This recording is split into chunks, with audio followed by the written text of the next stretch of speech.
Good morning and happy Thursday. Good to see everybody. Welcome back to the Daily Grind. This is live and recorded.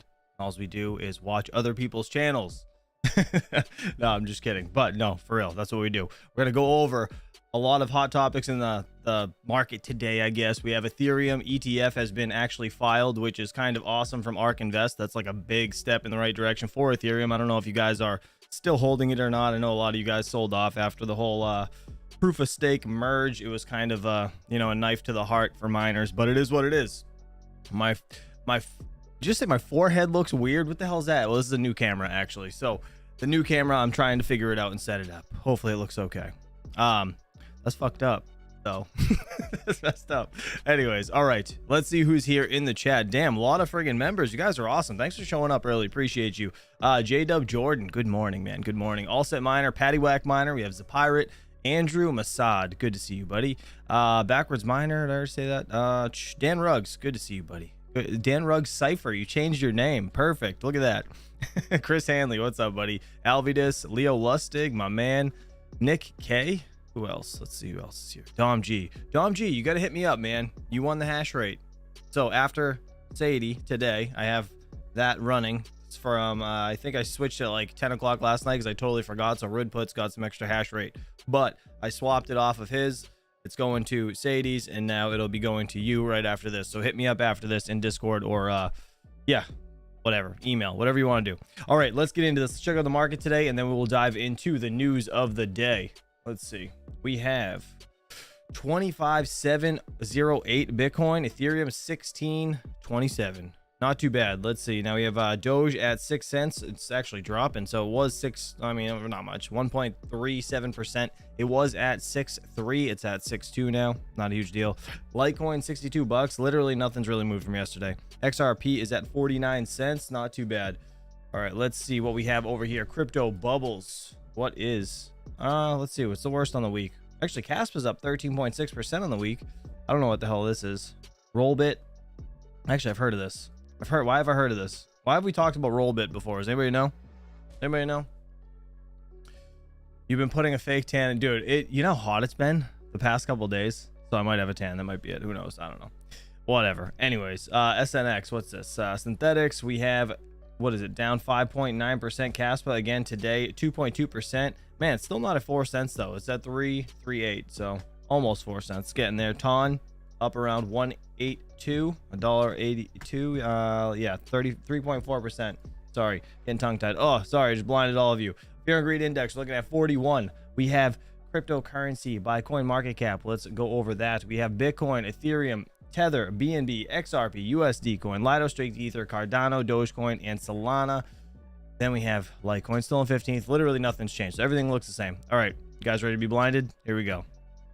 So VanEck ARC filings officially start clock for spot Ethereum ETFs analysis. Bloomberg ETF analysis. James Schiffart expects more spot Ethereum ETFs to be filed in the coming days. So this was posted 10 hours ago. Apparently, yeah, ARK Invest did submit their Ethereum ETF filing. So it says the race for the United States first spot Ethereum exchange traded fund has officially begun after a new 19B-4 filings by the Chicago Board Options Exchange, which will ultimately start the clock for the Securities and Exchange Commission's decision. On September 6th, the CBOE filed two 19B-4 applications to the United States Securities Regulator requesting for the ARK21 shares Ethereum ETF and VanArk Ethereum ETF investment products to be listed on CBOE's BZX exchange.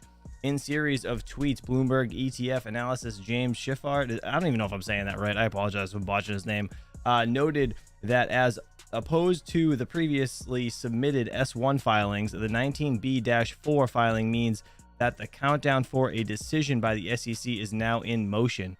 So what we're going to do is go over Altcoin Daily's video. He kind of explains all this a little bit further. So we're going to dive into the information he has. But first, let's get into Crypto World. This is CNBC. Again, all the links to all this stuff is down in the description below. If you guys are interested, feel free to go down there and check it out. But yeah, this is Coinbase actually creates a new lending service for institutional clients in the US, which is kind of neat. So I want to hear about that. And then, yeah, let's see what else they got for news. So if you guys have any questions, hit me up in the chat. Let's do it. Today, Riot makes millions in power credits during a Texas heat wave. Coinbase launches a new service to lend to U.S. institutions. And the co-founder of Solana explains what the network's new partnership with Visa means for the blockchain. Sorry, yeah. If you guys can't hear me, let me know, but you should be able to hear me fine. I think it's on Alvidus, to be honest. Welcome to CNBC's Crypto World. I'm Tanea McKeel. Digital currencies ticking lower again this morning. Bitcoin and Ether hovering below the flat line by noon Eastern. Bitcoin slipped to $25,500 and Ether was trading at $16.22. Solana dropped 5% to $19. Let's talk about the latest headlines. First up, Coinbase has confirmed it's starting up a crypto lending service for U.S. institutional clients. According to a filing with the SEC, Coinbase raised $57 million for the new service as of September 1st. Oh, damn. The move follows the bankruptcies of crypto lending companies BlockFi and Genesis within the past year.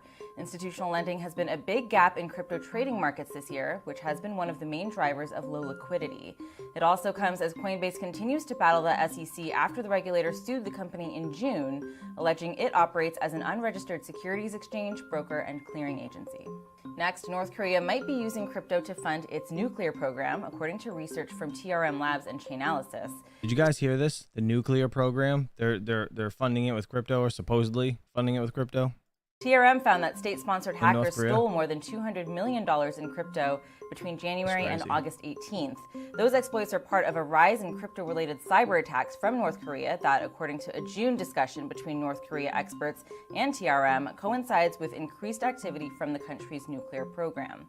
Those findings also match research from Chainalysis back in February, which said that most experts agreed the North Korean government is using these stolen assets to fund its nuclear weapons program. Does that surprise anybody? Honestly, but that's kind of crazy, right? To think about that it could be funding their nuclear program over in North Korea is so insane. CNBC reached out to the permanent mission of North Korea to the United Nations, but didn't hear back. And finally, Bitcoin miner Riot Platforms raked in more power credits in August than in all of 2022. According to a new operations report released this morning, Riot received around $31.7 million in credits for selling back unused power to Texas's grid and for demand response credits, where Riot gets paid to reduce its energy use during times of high demand like the scorching heat wave Texas faced last month. All told, those credits are worth about 1,100 Bitcoin. That number dwarfs Riot's actual Bitcoin produced in August, which totaled about 333. The company said August was a landmark month and showcased Riot's unique power strategy. Now, earlier this year, Texas lawmakers briefly considered ending those payment programs for Bitcoin miners, but that bill stalled out in committee. All right, for our main story. Yesterday, we learned that Visa is expanding stablecoin settlements using the Solana blockchain. So Crypto World's Talia Kaplan spoke with the network's co-founder, Anatoly Yakovenko, to find out exactly what this new partnership entails. Yesterday, we learned that Visa tapped Solana to boost its use of Circle's USDC stablecoin to speed up cross-border transactions. The payments giant said it's one of the first major financial firms to use your network at scale for live settlement payments between its clients. Now, this partnership is big for Solana. So how did it come about and how will it work exactly? Yeah, I'm very excited that Visa chose to use Solana. And I think it came about from the strength of the Solana ecosystem and the engineering team and kind of the technologies that have been built over the last 5 years. I think it's, if you look at the data and the stats, it's pretty obvious that Solana is the cheapest and one of the fastest networks out there. And USDC and Solana is, my favorite version of the US dollar. So over on X, formerly known as Twitter, Solana wrote that Visa is scaling its USDC settlement pilot to include the Solana blockchain, enabling enterprise-grade throughput at virtually no cost for Visa users and merchants. Can you expand on that? How exactly is this partnership going to work? Well, Solana is an open protocol. Anyone can build on it. So the Visa folks chose to build on Solana. So they don't really need, permission or help from us, which is pretty great. You can think of the network as a, network version of Linux. It's open source. Anyone can participate. What's really distinguishing about Solana is how fast and cheap it really is. I mean, we see that average transaction settles in about 1.2 seconds, and the cost is 0.002 cents. So we really built the technology to be as close to the cost of the hardware that it takes to run it, which means, computers are very, very cheap these days. Bandwidth is very, very cheap. So money can actually be transmitted as cheap as data. And that's really, really cool. And I think the cornerstone of Solana. Real quick, I just put a poll in the chat. I want to know if you guys are invested into Solana, because do you guys think it's going to blow up with this whole Visa thing? I don't see why it wouldn't. I mean, it would get some sort of price jump, or price spike. It's up to, I just want to know what you guys, if you do hold it, or what you guys think about that actually in the chat. Let me know. What does this announcement mean for Solana? Are there more new partnerships with financial institutions in the works? Well, it's up to those institutions to make the decision. I'm hoping that when they see Visa choose to build on Solana, that they will also consider the network as well. I think right now is probably the best time to start experimenting with using programmable money because this is still a very early technology that hasn't been established yet. So I'm hoping to see more financial institutions start building on Solana. So obviously, this has been a whirlwind year for crypto regulation and crypto businesses operating in the US. For Solana specifically, we saw the SEC name the network SOL token, as well as several other cryptocurrencies, as securities in the agency's lawsuits against Binance and Coinbase. And then we saw several platforms, including Robinhood and Bitstamp, delist those tokens. Now we're seeing the SEC lose some of its crypto cases. Just last week, Grayscale won its court battle against the SEC, and in July, Ripple got a partial win against the SEC when a judge ruled that its native XRP token is not a security in some cases. How do those developments change your thinking about the current regulatory environment or how you grow your business in the US? United States is still the best place in the world to be an entrepreneur. The engine of ingenuity is like the strongest here anywhere in the world. I'm looking at Congress to pass the market structure reform bill and the stablecoin bill. They're not perfect, but don't let perfect be the enemy of the good. So if you want to see US keep its, top spot as the place for people to build companies, to start businesses, call your senators, tell them to pass pass those bills. So how is Solana operating in the current regulatory environment? Well, it's an open permissionless network. There's nothing really for us to do besides write open source code. And none of the regulatory, I think, changes right now really impact that. But I would really like to see Congress pass those bills because those do impact decisions by folks like Visa, by other financial institutions. I'd love to see every major financial institution, launch their own pilot payments programs, launch their own stablecoins, and really push this innovation to the consumers. What's your vision for the future of Solana, especially amid an increasingly competitive landscape?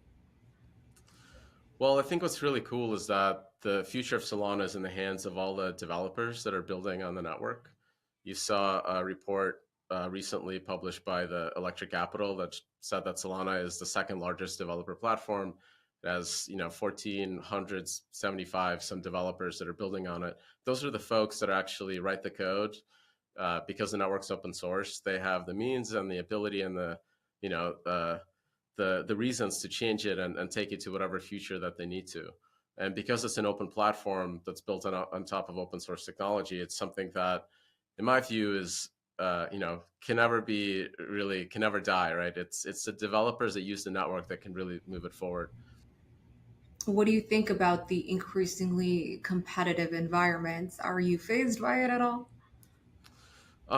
It's really, really hard to really optimize kind of all three aspects of building a public blockchain. It has to be fast, it has to be cheap, it has to be decentralized.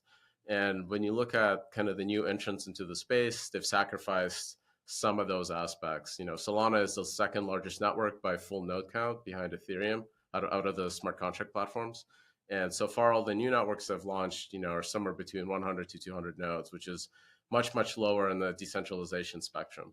So if you were to compare Solana to those folks, I'd recommend running a much smaller version of Solana and look at the performance differences there. Okay, that's all for Crypto World today. Shout out to Crypto World, even though, I don't know. Who knows? I guess we'll see. We'll see what happens with Solana. I think it's interesting that Visa chose Solana, though, to run on. Didn't know this was a gun show. It is. No, it's going to be like 1,000,000 degrees. It's actually this week has been super hot all week. I don't know about you guys, where you guys are at, but anyways, all right, let's get into like the main story. I want to talk about this Ethereum Spot ETF. I'm going to put another poll in the chat. I want to know if you guys think this is super bullish for Ethereum or not. I mean, I would assume that you all think it is to a sense, but price wise, he's predicting 50K in this video, and it's a little exaggerated, to be honest, because he kind of compares it to $1 million Bitcoin, which is like, if it gets there, it'd be amazing, right, for all of us. But a lot of work to be done. Let's break 100K before we talk about 1,000,000K. I mean, 1,000,000K. Let's break 100K before we talk about 1,000,000, right? All right, let's get into this. This is Altcoin Daily. Again, link is in the description below. Let's get into it. Breaking news: Cathie Wood's ARK Invest, together with 21 shares, just filed the first ever spot Ethereum ETF.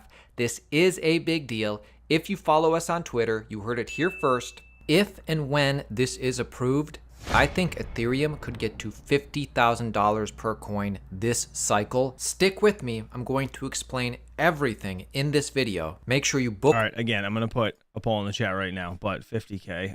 It would be amazing because I still hold some ETH, but I don't know. I don't know if that's going to happen. Mark this video for future reference. Everything you need to know about the spot Ethereum ETF will be in this video. Give it a like and let me clue you in. Remember, just like a spot Bitcoin ETF, this will mean incredible demand for Ethereum. Specifically, this is what you need to know. An Ethereum ETF means accessibility, means a gateway for traditional investors without the need to buy, manage, or store crypto directly.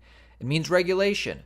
ETFs are typically regulated, giving investors a higher level of security as well as confidence. It means diversification. Ethereum could potentially offer further ways to diversify your portfolio without the need to hold multiple cryptocurrencies individually. It means transparency. All ETFs are required to disclose their holdings on a regular basis, ensuring transparency to investors. It means low barrier to entry. ETFs often have lower minimum investment requirements, making it easier for retail investors to participate. This means risk mitigation. ETFs will often employ risk management strategies such as insurance in order to mitigate any theft or loss of crypto. The reason that this is really interesting, and the reason I think a lot of people are engaging with this tweet and this news, is because this comes on the back of Fidelity releasing an 18-page report, very recent, August 2023, titled Ethereum Investment Thesis, Ethereum's Potential as Digital Money and a Yield-Bearing Asset. You should really take 5 minutes and really read their investment thesis on Ethereum. Seriously, I was impressed. I think Fidelity might even watch our channel, Altcoin Daily, or channels like us, because this is stuff we talk about all the time. In this report, Fidelity details how Ethereum is an aspiring money, how Ethereum is a store of value, how Ethereum is a yield-bearing asset. And remember, Fidelity is the third largest asset firm on the planet, with $4 trillion in assets under management. Very, very true. Real quick, Mr. Zapirate, thanks for being a member for 13 months. I totally forgot to mention that. He said lucky number 13. Actually, my birthday's on the 13th this month, so it is lucky.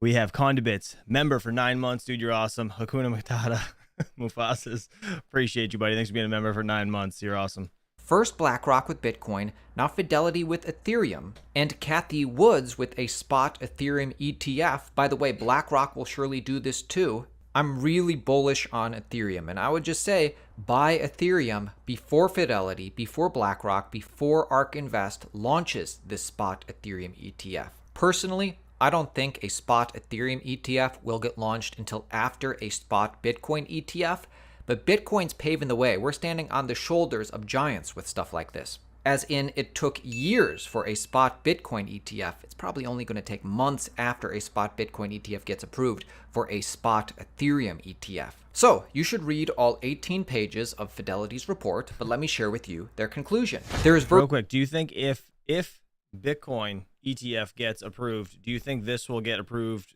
in the same, like at the same time? Or do you guys think it will be like shortly after?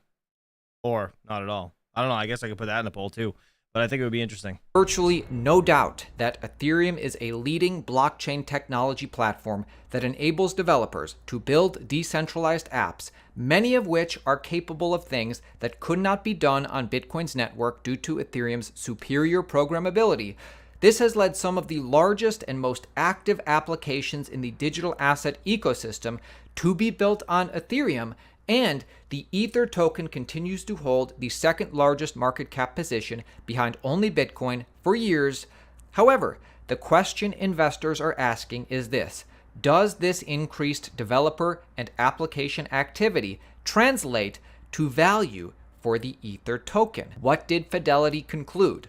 We have shown in both theory and data thus far, increased activity on Ethereum's network drives demand for block space, which in turn generates cash flow that can accrue to token holders. What is also evident, though, is that these various drivers are complex, nuanced, and have changed over time with various protocol upgrades and the emergence of scaling developments like Layer 2s, and may change again in the future. Yeah, I think I'm on the same trajectory as NerdBeast. He said BTC will be approved first. ETH will not take as long as the BTC to get approved. So, I mean, I'm kind of right there as well with you. That's what I think anyways. Better believe that all the same people interested in launching and buying into a Bitcoin spot ETF are interested in launching and buying into a spot Ethereum ETF. By the way, make sure you subscribe to our channel. Daily videos just like this, keeping you informed on the entire cryptocurrency market. If you're interested in making money in cryptocurrency, you know what? That's a good point. Mrs. Zapirate said, "Lord have mercy on those Ethereum fees," and that's so true. The gas fees are absolutely absurd on Ethereum. Videos. I am incredibly bullish on Ethereum going into this next cycle. Are you? Let me know in the comments. What else am I expecting for Ethereum? Quite a few things. Number one, regulators will declare Ethereum a commodity. They'll give it regulatory clarity. Remember, even Gary Gensler, the current chair of the SEC, used to say that Ethereum had regulatory clarity. This is when he taught at MIT. This is before he took office. This is before they got to him. Over 70% of the crypto market is Bitcoin, Ether, Litecoin, Bitcoin Cash. Why did I name those four? They're not securities. Like what? He said they're not securities. Like I don't. It drives me wild that he literally names those 4 coins on purpose because he says they're not securities, but yet now they are. How things have changed. What else am I expecting with Ethereum? Number 2, buy Ethereum before Apple launches their layer 2. This is just speculation. We know Tim Cook is into Ethereum. Do you own crypto and any Bitcoin or Ethereum? Would you play around with this? I do. Yeah, I think it's reasonable to own it as a part of a diversified portfolio. And I'm not giving anybody investment advice, by the way. When did you get interested in it? I've been interested in it for a while. And I've been researching it and so forth, and so I think it's interesting. Or maybe Apple will just buy Ethereum directly. What do you think? Could you imagine if Apple bought Ethereum? I doubt it, but that would be crazy. Then number 3, Ethereum will continue to upgrade and get bigger and better, just like founder Vitalik details here. 2023 is going to be the year when rollups really come to maturity. God. We have 4844 that gives rollups more space, and we have the trading wheels on rollups like really get weakened a lot. That kind of gets us to like most of sharding being finished, and then rollups going fully trustless, and then there's full tank sharding. For me personally, I think after the changes, that would be the first point where I would feel comfortable saying, even if nothing else happened past that point, I would be happy with Ethereum. If we need to, we can stop there. We're not going to stop there, right? And we want to kind of like go ahead and try to actually make sure that the Ethereum ecosystem can support 500 million users before the bull where 500 million users are knocking on the door actually ends up happening. That's probably the next part of the future, the transition from Ethereum as this kind of very theoretical ecosystem that's still discovering and finding itself to Ethereum as an ecosystem that actually is, tries to be useful and usable and, secure and all of those things and like actually provide value for hundreds of millions of people. Hey, join us at Bitcoin Amsterdam, October 12th. No. Hope to see you there. If history rhymes, we are entering a colossal bull market. Bitcoin market cycle patterns. Take a look at previous market cycles. Notice 2 patterns. Number 1, both of the previous bull markets took exactly 1,071 days to unfold bottom to top.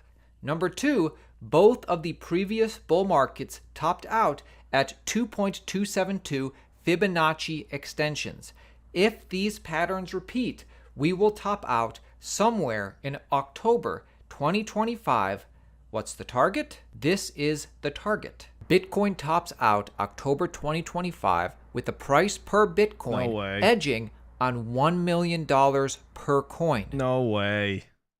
No way. Like, what are the odds of that? No way. Like that. You know what? Listen, I hope it happens. We'll all be freaking rich.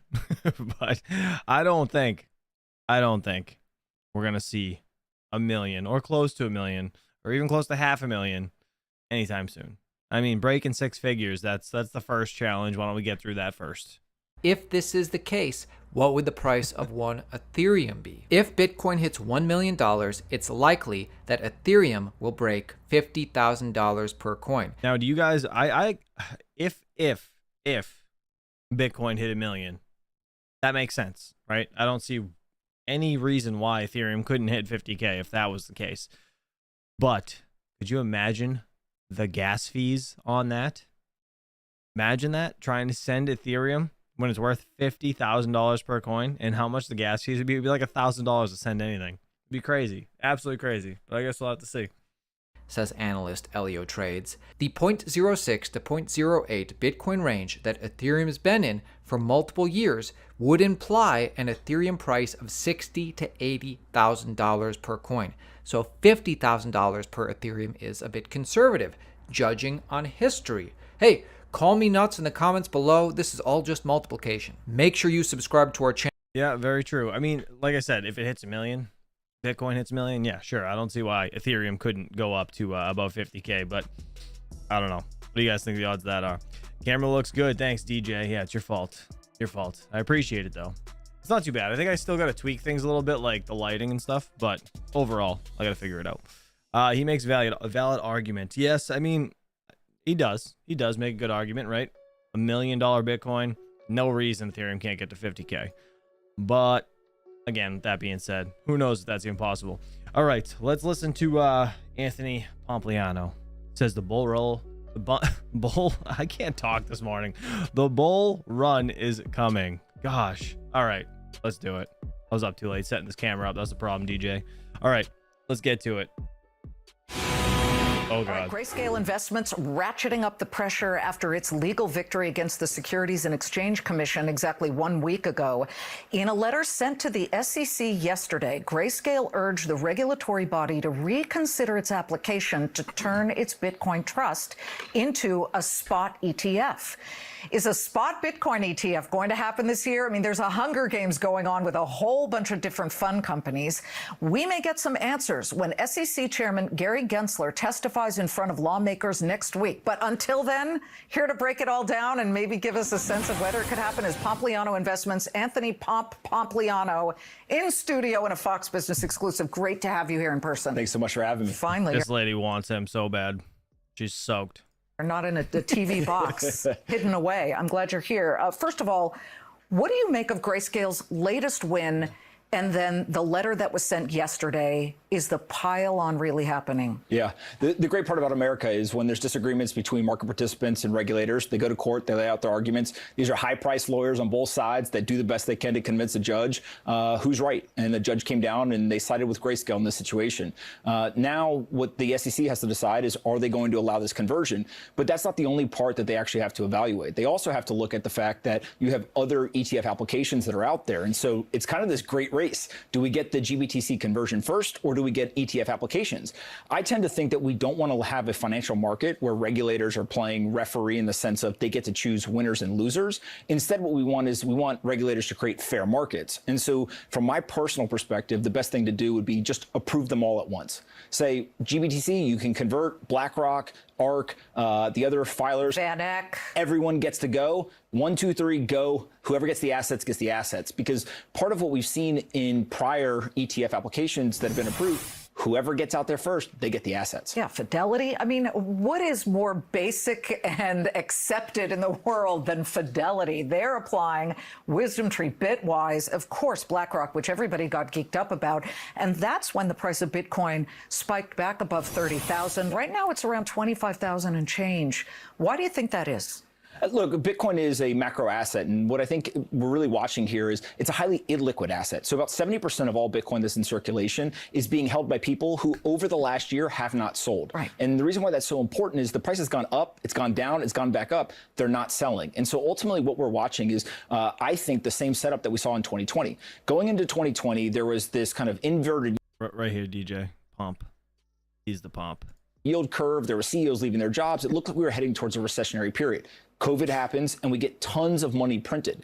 But that happened to coincide exactly with the Bitcoin halving. When that occurred, you had a demand shock, supply shock, price goes up hundreds of %. I think that we're watching that exact same thing play out here. ETF application will be the demand shock. The supply shock is coming with the halving, and we should go up hundreds of % again. This is $1 trillion+ market cap now. Investors are in it. Some like it. And for the SEC to dig in its heels at this point beyond what their job is to do, and that is protect the investor, starts to look a little strange. But there are some legal minds out there, and I want your opinion on this, who actually are speculating that simply to make their case against a spot Bitcoin ETF, that the SEC would possibly roll back its green lighting of the Bitcoin futures opportunities that they have already put out there. Can you put the toothpaste back in the tube on BITO and BIDI? I mean, these futures trading operations that you could actually participate. That analogy, the toothpaste back in the tube. I don't think they're going to do anything about the whole futures thing they already have approved. They can't. They're not going to take that back. What do you guys think? In now. he who makes the rules can change the rules. And so they definitely could do it. I don't think it's likely, though. I do tend to think that there's a lot of speculation around this stuff. I do believe we will get ETF applications approved before the end of this year. We got about 100 days or so left to go. BlackRock knocking at the door, Fidelity, et cetera, I think really helps. But another key piece to this, and I think people kind of are so focused on the ETF application that they're not looking at the macro impact. And one of the things that recently came out is Bernstein came out with this brand new kind of prediction that the stable coin market, these are just dollars on blockchain, is going to be about a $3 trillion market cap. Now, the reason why that's important is $125 billion today. So they're predicting just dollars alone will go from 125 billion to 3 trillion. If that happens, Bitcoin and the rest of the cryptocurrency market will likely be $10+ trillion. We're talking about a market that maybe is just over $1 trillion today. And so these are huge let me just jump in, though. numbers. There are some who remember what happened to Terra and Luna, and those were so-called stable coins, which fell, they broke the buck or whatever, they fell below $1. So to just say these are simply $1 equals a coin. Correct. Is a little So that's where I think really people have to pay attention to what are the regulated ones, right? And so what we're seeing now is we're seeing a lot of people. Remember, JP Morgan came out with JPM coin a while ago, and so that was a American bank. Right, and some Wait, what? They came out with JPM coin? What the hell? Have you guys ever heard of that? I didn't hear that. I don't think I did. Maybe I've just been sleeping the whole time. I don't know. I don't remember hearing that ever. Backed by U.S. Treasuries. Correct. So that's fair enough. I do want to get you on Coinbase. It's up 119% year to date. It's been an absolute brilliant performer. It's getting a lot of love because it's sort of the favored, surveillance sharing partner with many of these ETFs that are filing to do a spot Bitcoin. Of course, they have to work with the NASDAQ specifically. But what do you make of Bitcoin's prospects here? They're looking quite stable, to use the term stable. So we've been an investor in Coinbase for a long time, from the private markets all the way through the IPO. And one of the things that business has always been able to hang its hat on is it was the leader in the regulated market of the American financial system. And so when you wanted to look at Bitcoin and cryptocurrencies, Coinbase was that regulated leader. And I think they've continued to hold that position. Now what you're starting to see is not only are they able to serve retail investors, right? I think they've got 80 to 100 million users, whatever the number is today. But now they're also introducing things like lending to institutions. And so creating more financial services around these assets. And so ultimately, it's a business that if this industry works, it appears Coinbase will be one of the big infrastructure winners. And I think that's why a lot of investors are attracted to it. Pomp, it's good to see you in person in a tie and a suit and the American flag. You served for 6 years in the Army. Our thanks to you for your service and for coming here to talk to our viewers. I'm happy to be here. I appreciate the invite. We'll do it again soon. Anytime. That's awesome. I didn't know he served in the Army. So shout out to him. Thanks for his service. That's awesome. But yeah, that lady definitely wanted him hard. Let's see. Oh, he was in the Army. Nice. Yeah, dude, I didn't know that. I didn't know that until I saw the end of that yesterday. All right. Let's see if there's anything else over on Cointelegraph before we wrap things up. I guess I got like 20 more minutes, to be honest. I just gotta get out of here by 9 o'clock. Sorry. Holy shit. Just blew up that music. Let's see. Patrick Murphy, love to see that suit in a crumpled heap on my floor. What is wrong with you? God damn it, Patrick Murphy. No more Red Bull for you in the morning. All right. Let's see. Crypto lawyer. On death threats? What? Interesting. I don't know what that's about. Anyways, this is a crypto lawyer. I feel like I heard of this lady before. Why have I heard of this lady? Coin Twitter Hall of Fame, Ariana Haver? I don't even know if that's how you say her name. I live in Switzerland. I have guns at home. What does this matter? What does this have to do with anything? What? I don't even know. Anyways, we're not going to read that. Let's see. Is there anything else? Bitcoin bid moves the lowest since March as BTC price dips under 25.7. Don't care.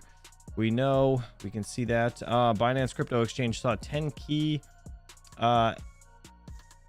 executives leaves in 2023. What? Is that what it means? Executives? Yeah, executive departures. Let's see. Blow this up. Binance Crypto Exchange saw 10 key executives leave in 2023. Binance CEO is Changpeng Zhao. Is that how you say his name? It's just CZ, whatever. Sought to dismiss concerns around executive departures, claiming they are moving into bigger roles outside Binance, and said reports are market FUD. The The world's leading crypto exchange by trading volume, Binance has seen the departure of 10 key executives from various departments in the first 9 months of 2023. While executive departures from a company are the norm based on their present contractual obligations, the number of executives leaving Binance amid growing regulatory troubles has a key talking point in the crypto community. The latest to join the list is Helen Hai, Executive Vice President of Binance, who announced her resignation from her post on September 6th. On the same day, Gleb Kostrov, I don't know how to say that, Vice President of Eastern Europe, Turkey, the Commonwealth of Independent States, CIS, in quotations, or parentheses rather, Australia and New Zealand at Binance also announced his resignation, as did Russia and CIS General Manager Vladimir Smirkis. That's how you say that? Interesting. Man, there's a lot of freaking shit going on with Binance, isn't there? 4 top executives of Binance reportedly all left on the same day after Binance's response to the United States Department of Justice investigation. A Fortune report claimed that the top executives were not happy with the crypto exchange's response. However, Binance CEO CZ dismissed all such reports, labeling them as fear, uncertainty, and doubt, or FUD. But that's what that stands for if you guys don't know. But interesting. Neat. There's a lot of shit going on with Binance. Anybody, I ask this all the time, but is anybody here still using Binance? Anybody here still using Binance? Let me know. I'm interested to know. Just put it in the chat. Let's see. Do you guys have any questions actually? And you know what? Let's check out what do we got? Let's go to mine the ASIC and see. Then we can go to hashrate.no and see how things are doing there for mining, seeing as we are a mining channel. Anyone heard of the coin FETH? FETH? I don't think so. Have I heard of that? Isn't it ETH W and ETH? Yeah, no, ETH F. Yeah. This is what you're talking about, right? ETH F? I've never mined it, but it's right here. That's what you're talking about. Swap some BNB to ETH to have enough for fees. I'm in the US, so I can't. Yes. Well, with a VPN you can, but you're not supposed to, right? Monster Pro, I use it. Interesting. I'm using Binance, says so like everybody here, I'm assuming that uses Binance is out of the US. Check the Caspa price. Actually, that's a good point. Let's look at that. You know what? I want to see what Dynex is at too. Let's see. Caspa. Again, under 4 cents. 3.8. What's the all-time high? Is it 4 or something? Oh, it's 5. It hit 5 cents. Did it really? Man, I don't remember hitting 5 cents. August 6th? That was a month ago? Damn, that's impressive. But anyways, that's not too bad. Actually, you know what had a big pump? Flux last night. Or not last night, yesterday in general. It was at 41 cents again, and this shit was at 30. Like legit 30 cents. And I almost bought some too. It had like a 20% pump. It was pretty cool. This is why we hodl. KS0 is making like $3. Yeah, the KS0 is, I mean, it's making money for the wattage. It's good on what it is, but like it's nowhere near where it was. Nowhere near where it was. We can go to let me see. Mining pool stats. We just go to Caspa. There's a calculator here. Scroll down to the bottom. Right here. You can put in 100 gigahashes and tells you what you'll make a day. Right there. So you make 82 coins, $3.18 per day, roughly, as of right now, anyways. That's what that looks like for the Caspa KS0. Now, the miners, actually, if you guys are interested in one of these X16Qs, they have shipped out now. Steven Cicero has his, and I need to put mine in my server rack this weekend, so I'm gonna have a video on that. That is a necessary thing. But this is crazy to see all the ice rivers up at the top. Antminer KS3 and the Ice River KS3. What's the difference? Is it the same? Not the same? Bitmain Antminer KS3. Just different company, different brand. A day, 259 bucks a day. A month, you get 8 grand a month. Just about. Electricity costs. Wait, hold on. Hold the phone. Sorry, electricity cost a month is 229. That's really not bad to make. That's insane. $7 a day, $8 a day or so electricity. to make 260. That's crazy. But like the biggest thing's like the nut trying to swallow that friggin' price of this freaking unit. Bitmain. Go to Bitmain. Let's see. What the hell? That's kind of a cool picture. KS, where is it? K7, K3. What the hell's going on? How do you search here? Caspa right here. $42,300. That's crazy. So much money. Why did that just go to Bitcoin? Oh, right here. Here we go. $42,300. 3,500 watts. 9.4 gigahash. Or 9,400 gigahashes, right? Crazy. That's just too much. It's, I don't know. That's, I would never be able to spend that kind of money on a freaking machine. But I mean, if it makes that much money a day, that's unreal. Does anybody have one actually? Anybody here have a KS3? Or is anybody here like actively trying to buy one? Again, that was at 10 cents, by the way, profitability. But this Ice River KS3, what's the difference? They just look different. Two fans, like the PSU, is that different? I'm trying to figure out what the difference is here. Oh yeah, the fans are different. So this got two plugs. Looks like probably two power supplies in there combined. And the Ice River one looks like the Walmart special ASICS with the two fans. Save the money on the extra two fans. They didn't want to put them in there. Or the extra third fan. And then it's just got the C19 block, which is interesting. Weird. I'll get one if I hit the lotto. Me too. You know what, Scott, I take that back. I will buy one too if I hit the lottery. But better chances to see God. That's how that goes. Let's see. All right. Bitcoin price can hit 46K by 2024 halving. Do you guys think that could happen? Let's see. Bitcoin price. Bitcoin has the fuel to claw back some lost ground by the end of the year, but holders should be prepared for BTC price local lows first, says the Decent Trader co-founder. Interesting. Bitcoin has a chance to end 2023 at 35,000 despite heading lower in between veteran analysis fib of what does it say? Philb believes. is that his name? Is that someone's name? What is that? In his latest interview with Cointelegraph, the co-founder of Trading Suite, Decent Trader, reveals some BTC price targets that should resonate with the long-term holder base. Bitcoin faces multiple obstacles to its current uptrend, and the current cycle offers various key differences from those that came before it. It is not just the Bitcoin spot price exchange traded fund or the ETF debacle. The entire macroeconomic environment looks markedly different from just a few years ago. Is that a word? Markedly? Never heard that word in my life.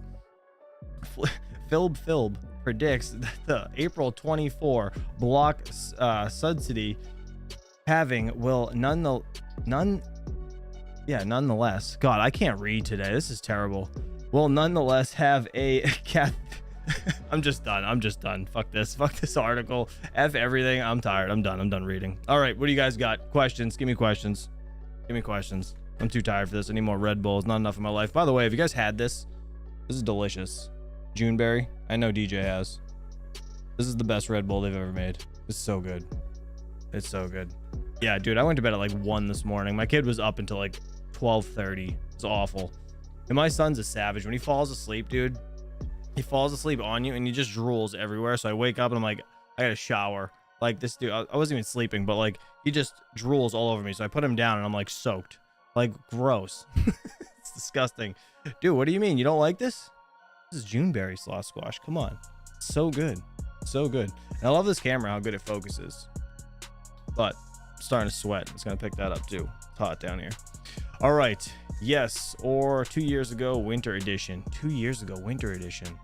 I don't know what that was. I like the summer edition. I think it was probably 2 years ago that they have like regularly now. It's like a light green. I forget what it's called though. I think it was like kiwi apple or something. Maybe. I can't remember, to be honest. Let's see. You don't have an AC in your dungeon? No, it's usually cool down here. That's what I'm saying. It's like hot as hell down here for some reason today. It's crazy. I want to try it. Alvidus, it's very good. It is very good. I don't know what it is. It's like a, it doesn't really, I mean, it kind of tastes like berry, but it's like, it's got like a tang to it that's like weird. It's different. It's not normal, but it's delicious. It's been in the upper 80s here as well. Yeah, dude. It's so hot. It's so hot here. All right, Andrew Masad, have a good day, buddy. Let's see. Who else is here? Do we still have a bunch of people here? Guys, that like button. Appreciate you for hanging out. Sorry, it was kind of a shit show today, but it is what it is. Anyways, I was up late trying to get this camera situated, and then once I got that done, you know, just life. Kids didn't want to sleep. In the 90s today in Mass. Yeah, it's going to be hot. It's going to be super hot. I'm going to take the kids to the park in a little bit, actually. Check your HVAC. Something could be off. Actually, the AC that I have two zones, well, two ACs, right? So I have one upstairs in the attic that does second floor and everything kind of filters down. And then I got the first floor one that I shut off the other day, and it's probably still off. It's probably why it's so freaking hot down here. But regardless, it doesn't have I don't have grates in the basement. It's only zoned for upstairs. So it's like if I don't leave the door open, that shit ain't coming down. You know what I mean? Let's see. Army is playing with me. They canceled my Korea.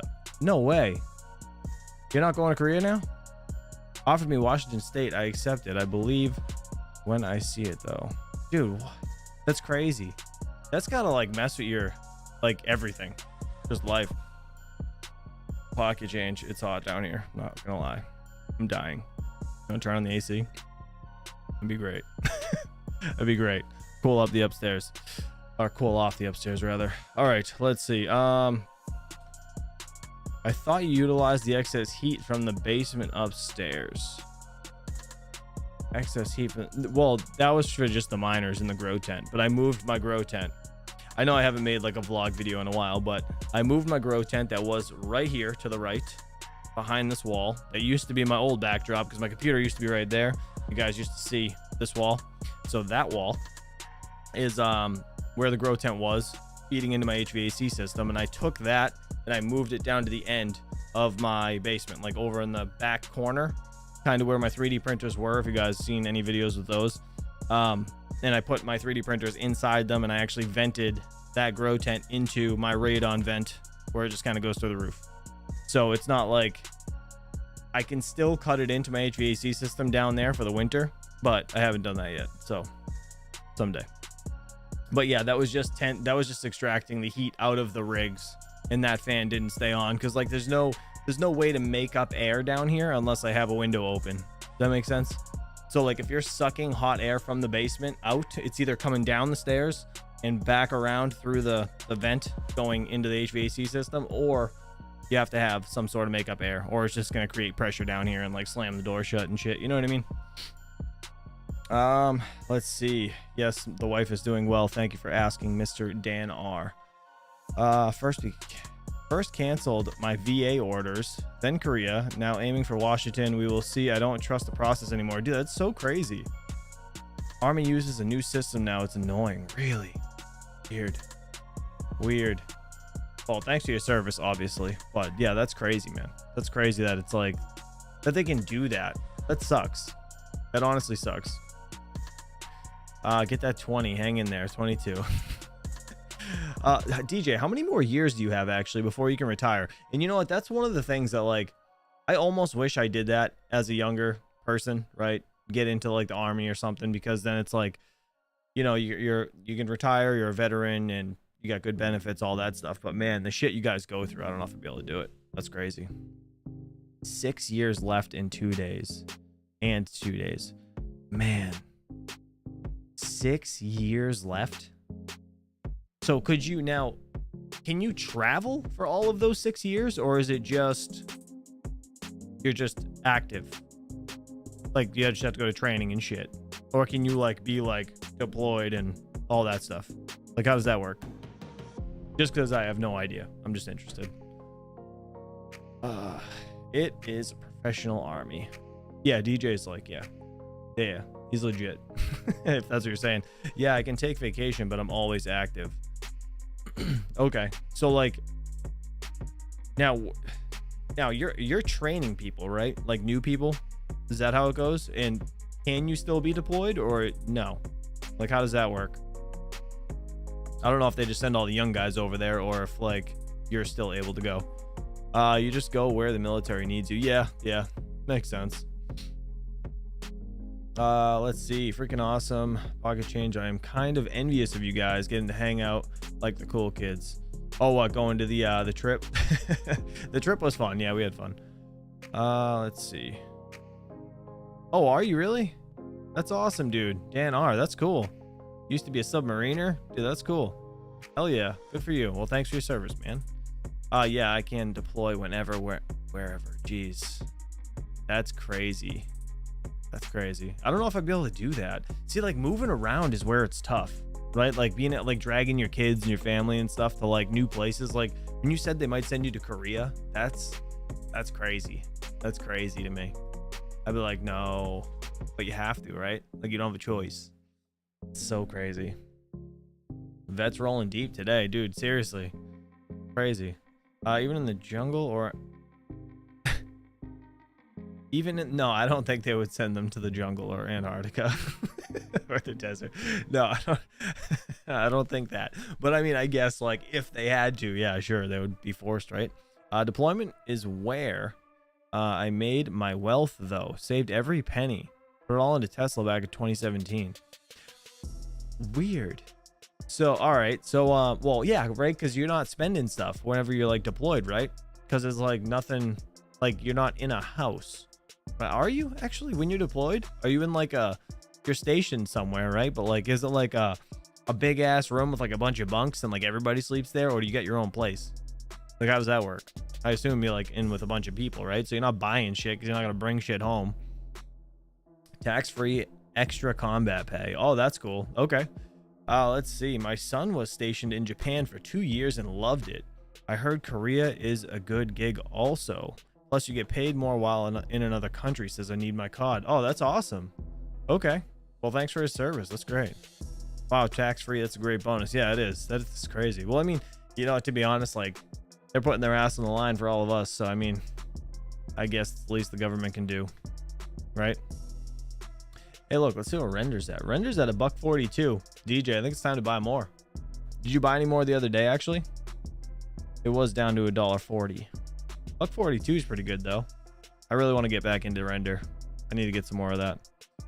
I sold it out at $1.55. I need to get back into it.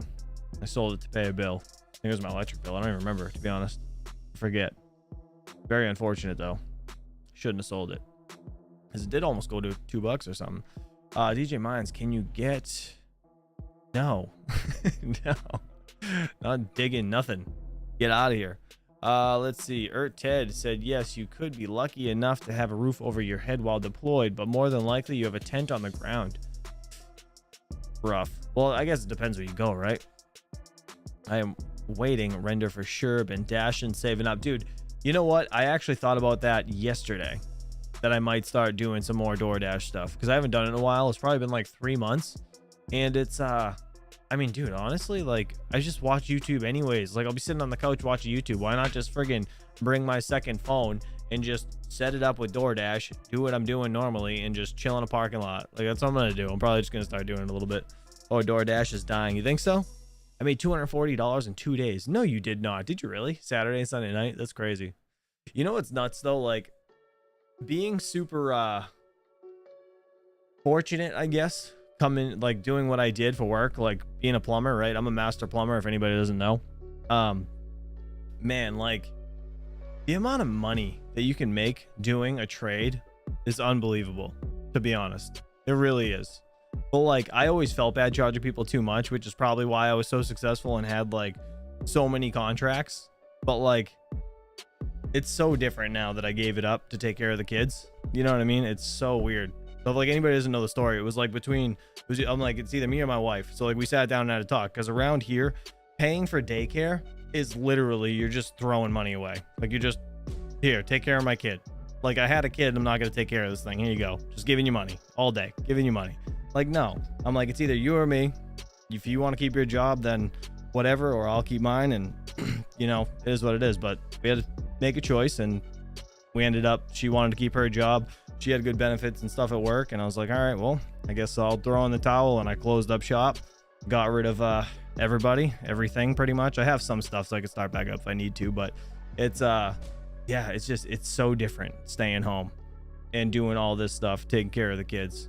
But I just couldn't justify paying like $3,000. It's like $3,000 a kid around here for like a good daycare. If you want to get like some of that cheap shit, like some, like, you know, some Joe Schmo in their basement, like who knows what happens to your kids. Like I ain't doing that. Nope. Yeah, it's like $3K a month. No joke. No joke. I think my buddy said so his wife works at a daycare, and he said that there's some couple with 3 kids in there. I think there's like, they charge you more or less as the kids get older. So like the age they're at, I think they were at like, say like 2, 4, and 6 or something, right? Or what? No, it wouldn't be 6. It'd probably be like 2, 3, and 4 or something. But they were like 3 kids, like all in the same daycare. These people were paying almost $5,000 a month for these kids. No joke. I'm like, what the do you do if you're spending $5K a month on just daycare alone? Like, how much money must you have to do that? Like, it's insane. I don't understand it. That's why I take care of my grandkids. I am way cheaper than daycare. Yeah, see, like that's what I used to do. So like I used to have my mother work for me, right? She worked here, she'd come here every day, she would do like the office stuff and watch my kids while I could go work and do whatever I had to do. But unfortunately, my mother, I haven't actually said this to anybody, but my mother's been diagnosed with Alzheimer's and like, or early set Alzheimer's and dementia, I guess. So it hasn't like hit her hard yet, but it's gotten to a point where like I can't I'm like, I can't, it's not that I can't trust her, it's just like I can't, you know what I mean? Like I don't want anything to ever happen and then I'm fucked. You know what I mean? Like I don't want to leave my kids and then she's like, everything's all screwed up. You know what I mean? So I'm like, all right, this is like where we got to draw the line. This is it. Let's see. Better be making like $200K a year for those prices to make sense. Yeah, dude, it's crazy. DJ, it's so absurd. It's so absurd. No worries, Metal Mining UK. I appreciate it, buddy. No worries. But yeah, that's how things have changed in the past like 2 years, dude. I've been going through so much shit. It's all good. It's all good, buddy. I appreciate it. It's very hard to deal with both sets of grandparents there. Oh yeah, dude. God, I can just imagine. I can imagine. You can't put her or them in that position. Yeah, that's pretty much what I'm getting at. It was too much of a risk. You know what I mean? For both of them. Well, for the kids and for, you know, my mother. It's too much for her to handle at this point. Trying to take care of herself and deal with kids, like no way. We tried my wife working once, but it was only going to be like $400 extra a month. So we said, screw daycare. Yeah, dude, that's exactly what it comes down to. Like, regardless of how much money you can make, it means more to me to know that my kids are brought up safe and not learning stupid shit. You know what I mean? Like, man, the amount of shit I saw as a kid, like, I swear to God that made me not stupid. You know what I mean? Like, growing up, like being, I guess, like semi-successful, right? Like that's what did it. Seeing all the shit that I knew I shouldn't do because like everybody else was being stupid. You know what I mean? I grew up with like 2 older sisters, like 10 years older than me. So like I saw a lot of shit. Like it was crazy. Let's see. Is the quality of daycares these days, man, worth $80K a year? I doubt it. No, it's not. And that's the problem too. Every time you drop your kids off at daycare, there'll be some like, you know, teeny bopper watching your kids and they're making fucking TikToks, these kids fighting each other or something. Like the day I saw that on TikTok, I was like, nah, nope, this ain't happening. Not doing that no more. Oh, all right, guys, I gotta get out of here though. I appreciate the talk and I appreciate all you guys. Maybe we'll just come on and do some shoot the shit stream at some point, but I am sweating my ass off and I gotta get these kids over to the park. We're gonna go play today for a bit. So hopefully you guys have a good day. Yeah, DJ, I appreciate your info on these cameras. My kid's coming down here. I was like, do I hear a kid in the background? What's up, dude? Well, my son's here. But anyways, guys, happy Thursday. Hopefully you guys have a good day. You say bye? He's trying. No, he doesn't know what's happening. He's looking at himself. Guys, have a good day. Enjoy Thursday. One more day and then it's payday. I'll catch you guys soon. Have a good day. Peace.